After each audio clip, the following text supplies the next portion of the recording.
Yeah. Yeah? Yeah. All good? Action. So, what do travellers and cigarettes have in common? They come in packs of 20. The government warns you against them.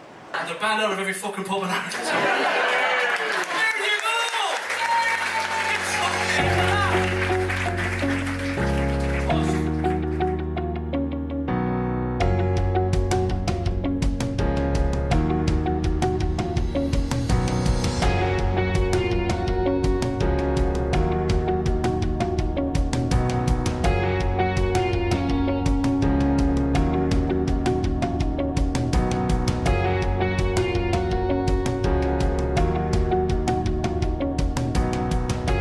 With me in studio is Martin Beanz Warde. Martin has been a guest on the show on many occasions in the past, although he's got a little bit quiet of late. But he has been a guest on the show many times, defending the travelling community, but not always defending them. I mean, he will have a go where necessary, because he is a traveller himself.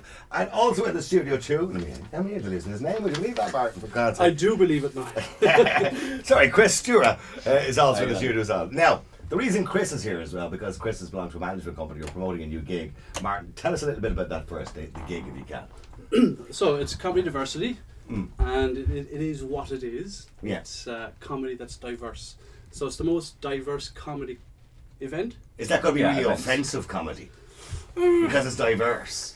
I hope so. So we're going to be talking about black people, travellers, disability, and any minority we can have a pop at. Well, actually, it's not about having a pop at. It's about giving those people an opportunity to tell their own story. But they can laugh at themselves, can't they? Well, I would hope so. I think that's the main thing about comedy, isn't it? You have to laugh at yourself and to, I suppose, play on the stereotypes, play on those things that people have misconceptions about. But that's comedy. Comedy's meant to be controversial. It's meant to be challenging. You're meant to be challenge yourself as a comedian. We have booked a trend in regards to gender balance, and the reason why we've done that is because, unfortunately, in the Irish comedy circuit, women don't get the same amount of gigs. But wouldn't it be fair to say there isn't as many women doing it? There are, would you shut up? And do you know what, actually, as an add-on to that, a lot of people say, oh, women aren't funny.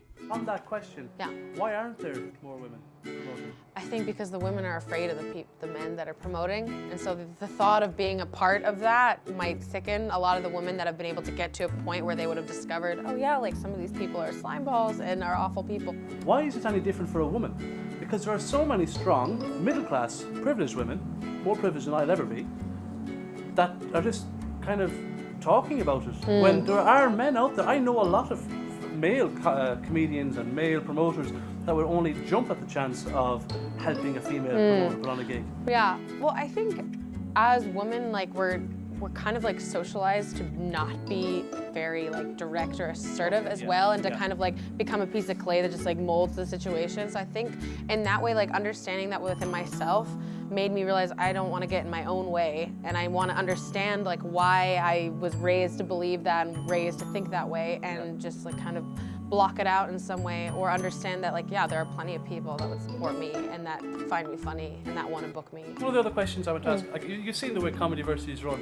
You know, it's male promoters, an all-male crew that's filming the documentary, and it wasn't a conscious decision that it was an all-male thing. It's just that's how it. I suppose the group of friends that I had happened to be male. Yeah. How do you feel about that? Do you think that's... Well, personally, I think it's important for like men to play their part in like trying to like make comedy scene a more gender balanced place. And I think if men have the power to do that, as you guys have like done, and I think making a conscious decision to make it a more gender balanced place is, I think it's ultimately a good thing. Let's have a scrub. It's a pikey from Ireland. I am a pikey from Ireland. I can tell that. What's this doing? Huh? It's actually a documentary, and we're talking about racism in Ireland. How well, there you go. No, it's not. No, it's all good. It's kind of post-Brexit. Yeah. So we're just talking about how Ireland is more inclusive and kind of more diverse. Yeah. And it's just ironic that the first two people we meet are two Yorkshire bastards that come over here with the fucking racism. I'll tell you what. It's being racist to Yorkshiremen. I'm not being racist to Yorkshire. I love your puddings. But we love your Guinness.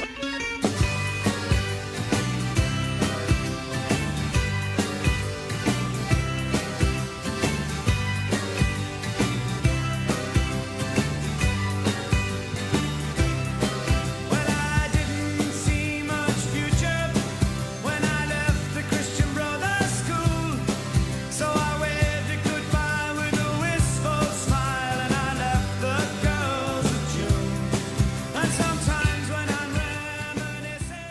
yeah, this is where it all started.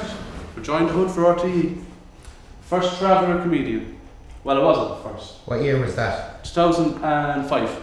So 2005, and you've been going since then? Yeah.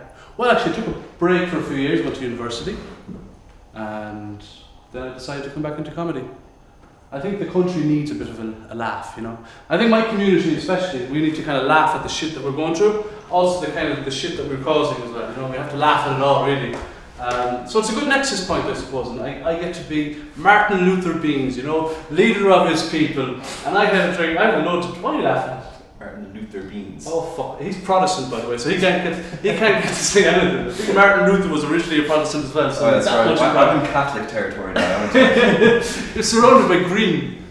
So, Chris, you're a Protestant, yeah? Yeah, where's the fucking orange, man? Too much, Chris, too much. Too soon, man, too soon. Yes, I had a lot of prejudice myself growing up in a predominantly Catholic country. I was shunned whenever I was in Mass. If I could get in, I usually burned up upon entry. I'll find out what's going on.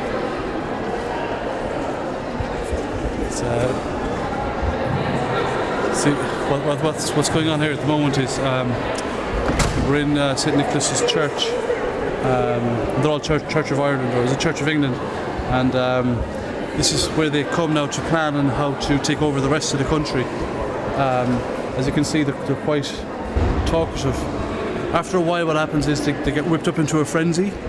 Oh shit! I think if we get spotted here, they've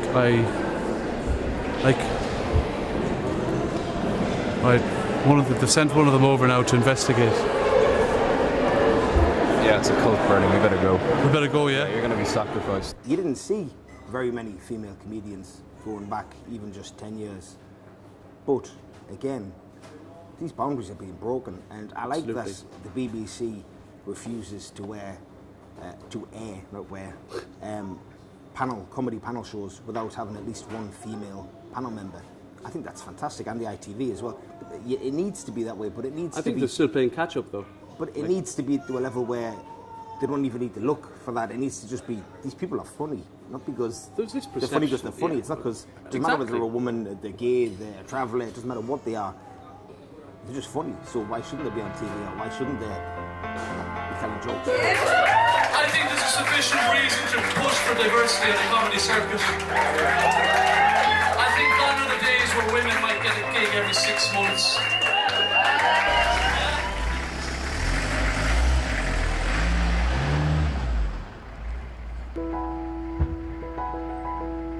I think diversity, I love his ethos because, actually, something that I personally believe in, you can go for the cheap gags by pandering to the majority, right? Using slurs and so on and so forth. That's the low-hanging fruit. But if you really want to change the world, because comedy is a very powerful vehicle for change, you got to make fun of the society that creates hypocrisy, that creates inequality. Well, the workshop is so great. It is so fantastic. I'm kind of learning so much from the workshop, and I'm finding it so good, and I hope I'll learn so much as we go along. Yeah. How are you doing, Mike? The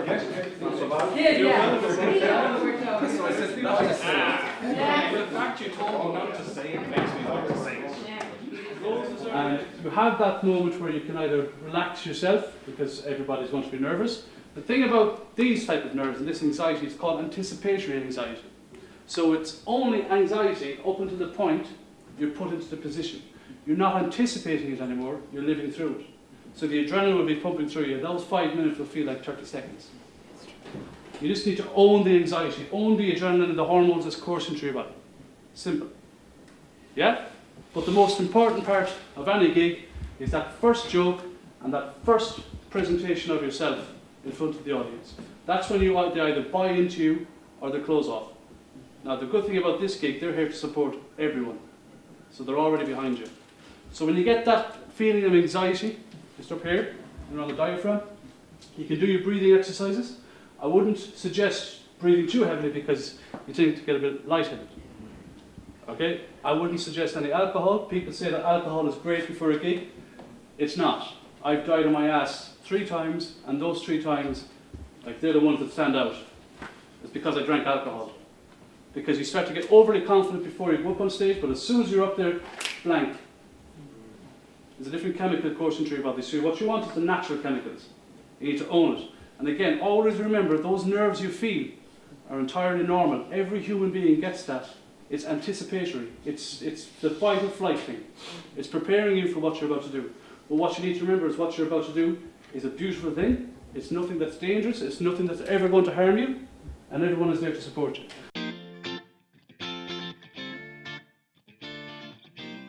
I'm really excited for the gig. Like in another hour now, I'll be all buzzed up and I'll be bouncing around the place and getting into comedy mode. I suppose this is the part that nobody gets to see. You know, there is going to be a little bit of anxiety, but it's anticipatory anxiety. So as soon as the moment happens, the anxiety will disperse. And have you enjoyed the process of organising this big gig? Oh fuck no, I hated everything. Of course, yeah, it was good crack. It's good crack. Myself and Chris, we're a good team. You know, we do things well. You know, it's like when you put your heart into it, it works out. And I think for this particular project, the reason why this is perfect is because it ties into our egalitarian kind of mindsets, along with the fact that we like to do creative shit. So my name's Rob Partridge. Tonight I'm a drag queen for Martin. I'm going to be Dixie Enormous. My day job is I'm actually a career coach, a life and executive coach, telling other people, you know. When I say telling other people, we don't give advice, but yeah, that's my day job. I like the idea that Martin and Chris have. Like, oh, absolutely, yeah. With the way things are in society at the moment, everybody's fighting for equality. The LGBT community fought for the marriage referendum. There's still so much that we need to fight for, but we're not alone. There's so many minority groups that are fighting for equal rights, and I think it's important that nights like this raise awareness of that. And the fact that we have LGBT comedians and female comedians coming down, I think it's going to be a blast, and I think it really is going to ignite the issues. You know, it's what needs doing. You know, these kind of things need to be seen. You know.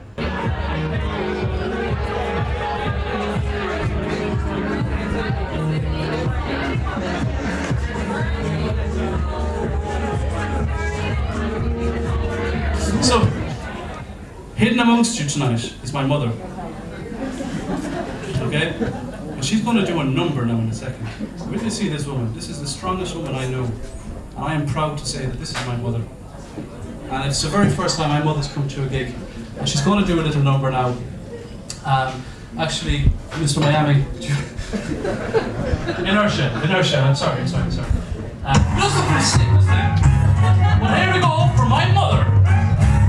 Enormous. I've got a little motto. It always sees me through.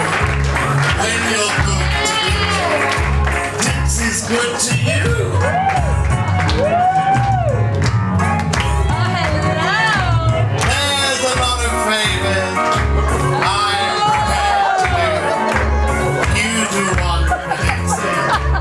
She'll do one for you.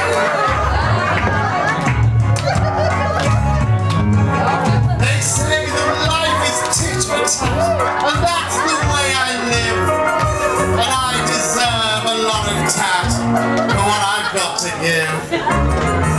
Don't you know that this hand, well, it watches this one too? Hello. When you're good to Dixie's good to you.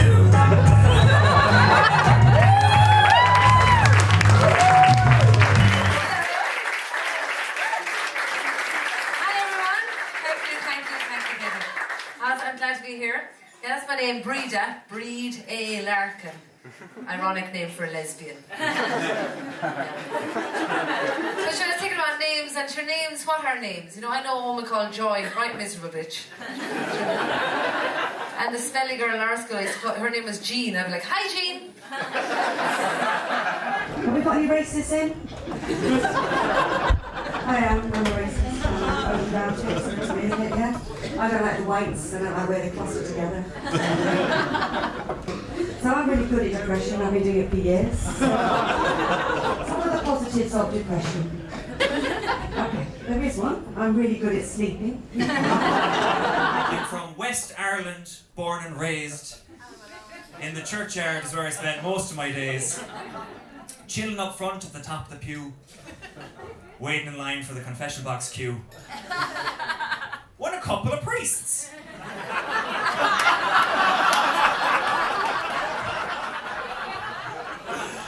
They were up to no good. They started making trouble in my parish. Similar. And they got around one little boy, my mother got scared. She said, let's go to America where guns are legal. Actually, some of you are wondering, judging from my accent, that knowing that this guy is not from here. Yes, I am not from here. I'm just up from Toom. I'm also like pitching another porn production for the Catholic Church as well. It's called Glory Hole, Holy Glory. And like, it's perfect because we already have the confession box, we just have to drill a hole in it. We're sorted. It's about 12 years old. Been left at home alone for the first time ever. Right? And I was sitting down watching a movie, Commando, greatest movie ever made. We both know this. I don't know about you, but after watching Commando, I feel American. I feel about as American as a bald eagle flying through a race riot. And, you know, about halfway through the film, the phone starts ringing. And I try to ignore it, but it just keeps ringing. Ring, ring, ring, ring. After a while, just like, fuck, okay. Hello? And all I can hear is this husky, mature lady's voice just going,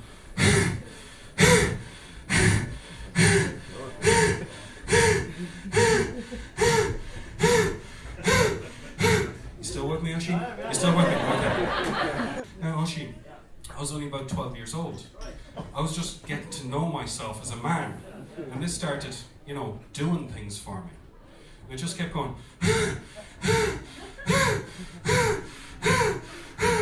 Look me in the eyes, Oisin. And I was there, don't stop, whatever you do, don't stop. Oh, Jesus. Just kept going.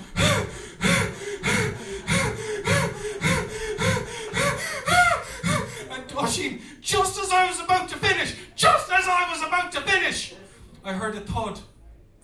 And the line went silent.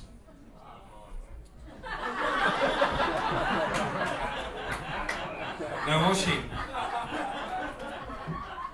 I'm telling you this story for two reasons, right?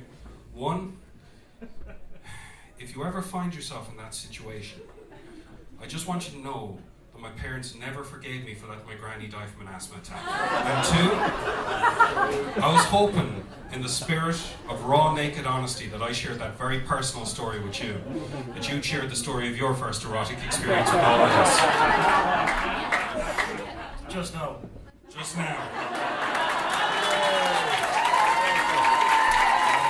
My name is Mary Flanagan. A name designed to keep conversations back home pretty short. So you're Mary Flanagan? Yeah. So what school what team do you... what part of... No further questions. I recently got mugged by a Mexican person. And then I was punched by a Peruvian. And then I got beaten up badly by a Bolivian. I went to the doctor, he said I was suffering from Hispanic attacks.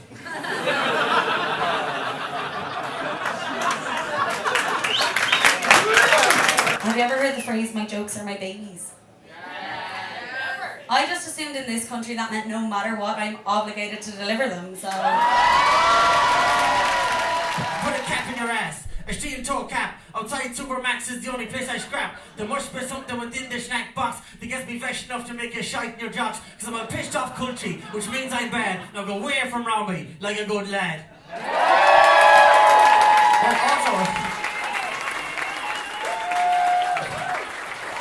Just one thing I want to say, this is my time, right? One thing I want to say, thanks a million to Martin Beanz Warde and Chris for putting on the gig. And I just want to say, on behalf of myself, Sean, Mags, and Trace, who couldn't be here tonight, we're very, very proud of Mike and I back tonight, who did a great job in the first gig. Okay, all the acts, can you go on stage? Just once would be enough for those who've lost in life for love, for those who've lost their diamond nerve, their innocence and their driving verve, for those who feel they've been mistreated, discriminated, You like that? or cheated, to claim one victory. You just attract a bunch of Dubliners to you. To win just once is their